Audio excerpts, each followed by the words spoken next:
특히 슈퍼 히어로 영화임에도 불구하고 정신건강, 감정적 치유를 중심으로 스토리가 짜였다는 점이 되게 특이했는데요. 영상이 엄청 칙칙해 보였는데요. 실제로 팀의 어두운 분위기를 시각적으로 표현하고자 특별한 연출을 시도했다고 합니다. 제가 이번에 본 영화는 썬더볼츠입니다.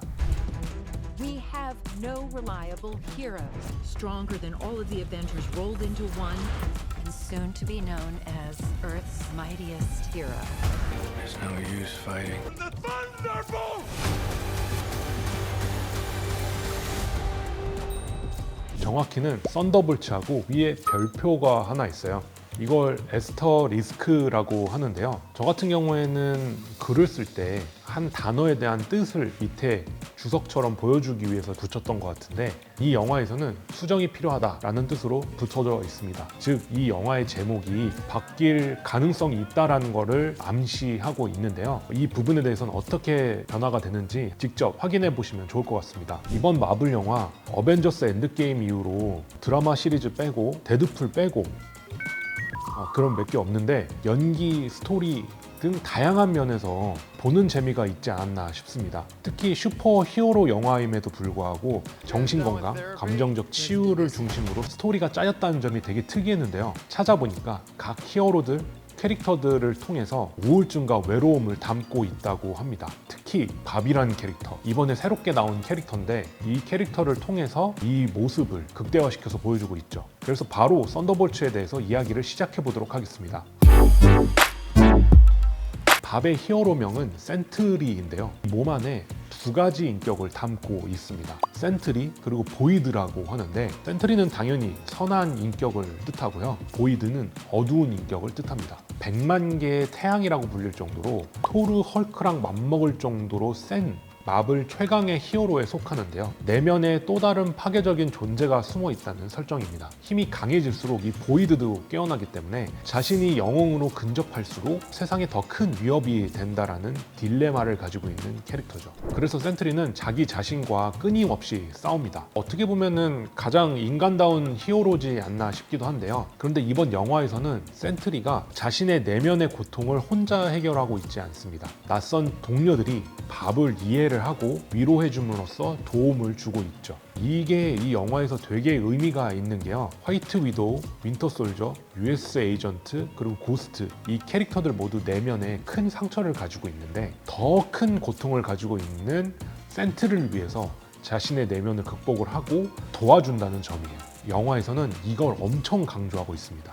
그래서 이번 썬더볼츠라고 하는 영화는 빌런으로부터 세상을 구하는 느낌보다는 자기 자신을 구하고 싶은 사람에게 메시지를 전달하는 것 같은 느낌이었습니다. 이런 전통적인 히어로 영화 틀을 벗어나 캐릭터 내면에 집중하는 연출을 시도한 감독에 대해서 이야기 한번 해볼게요. 이번 작품의 감독은 제이크 슈라이어인데요. 주로 광고 그리고 뮤직비디오 등을 맡아왔다고 하는데요. 우리가 아는 작품으로는 넷플릭스 시리즈에 성난 사람들이 있습니다. 이성진 감독이 연출, 각본, 제작을 모두 맡은 것으로 유명한데요. 여기에 제이크 감독도 전체 에피소드에 참여했다고 해요. 이 작품을 통해 에미상을 수상을 하고요. 마블 시네마틱 유니버스에 합류하게 되었다고 해요. 그때 협업을 통해 두 감독이 서로의 창작 스타일과 감정에 대한 깊은 이해를 쌓아서인지 이번 썬더볼츠에서도 이성진 감독에게 각본 작업을 자연스럽게 맡겼다고 해요. 그래서인지 그 성난 사람들에서 다뤘던 우울과 고립 이런 등의 주제들이 썬더볼츠에서도 유사하게 언급되고 있습니다. 실제로 감독의 인터뷰에서도 우울,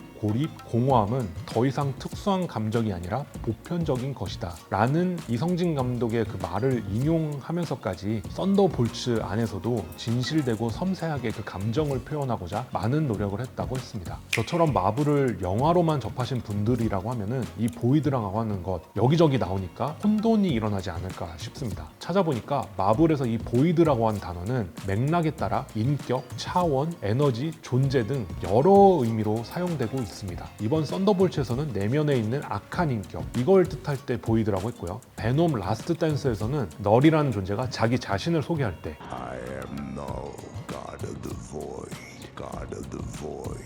여기서도 보이드가 나옵니다. 그리고 마지막으로 로키 시리즈, 그리고 뭐 데드풀과 울버린, TVA에 의해서 처리된 변종들이 버려지는 일종의 쓰레기장, 즉 다른 공간, 차원 등으로 뜻하고 있습니다. 그래서 앞으로 마블을 보실 때 이 보이드란 단어가 뭐 보인다, 들린다 하시면은 특정 히어로나 빌런을 말하는 건 아니니까 앞뒤 상황에 따라 적용해 해석하면 될 것 같습니다. 감정을 다루는 영화여서 그런지 전반적으로 회색이랑 청색 계열을 사용을 했고요. 이 때문에 차분한 느낌이 많이 들었는데요. 그래서인가 감독이 원했던 각 캐릭터들의 우울과 외로움이 더 부각되어서 감정적으로 깊게 몰입되었던 것 같아요. 근데 저의 경우에는 밤이나 깜깜한 방을 보여주기 위해 촬영된 씬 같은 경우에는 잘 안 보여서 좀 답답하기도 했어요. 반대로 이제 밝은 곳에서 촬영된 씬들 중에는 일부러 자연광 촬영을 고수했다고 하기도 합니다. 근데 이 자연광 촬영의 경우 시간이 정해져 있고 역광 등을 고려해야 되다 보니까 불편한 게 많거든요. 그래서 촬영 땐 갖가지 조명을 활용을 해서 비슷한 느낌을 많이 구현하려고 하죠. 그렇게 되면은 또 단점은 또 되게 인위적으로 보여진다는 거예요. 감독은 이 느낌이 너무 싫었는지 현실감을 더 높이기 위해서 자연광 촬영을 고수했다고 합니다.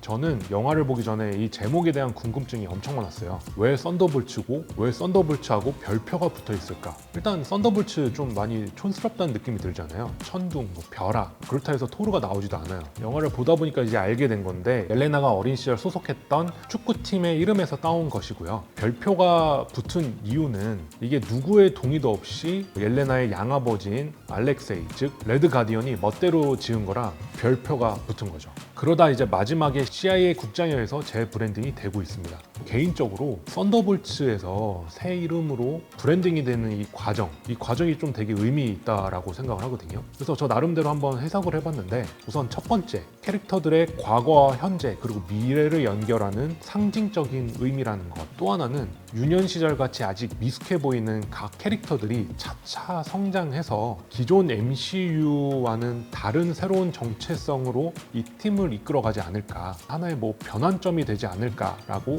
한번 해석을 해봤습니다. 여러분들도 한번 영화를 보시고 썬더볼츠에서 재브랜딩 되는 이름으로 가는 이 과정에 대해서 한번 같이 생각을 해보면 좋을 것 같습니다. 그리고 마지막으로 영화 안에 쿠키가 2개가 있습니다. 영화 끝나고 바로 한번 엔딩 크레딧이 다 올라가고 이제 한번 또 나오는데요. 첫 번째 크레딧만 보고서 이제 나가시는 분들이 꽤 많더라고요. 그래서 절대로 바로 퇴장하지 마세요. 마지막까지 인내심을 가지고 보시는 거를 추천드립니다. 다음 영화에 대한 떡밥이 엔딩 크레딧에 담겨 있으니까 꼭 놓치지 않으셨으면 좋겠습니다.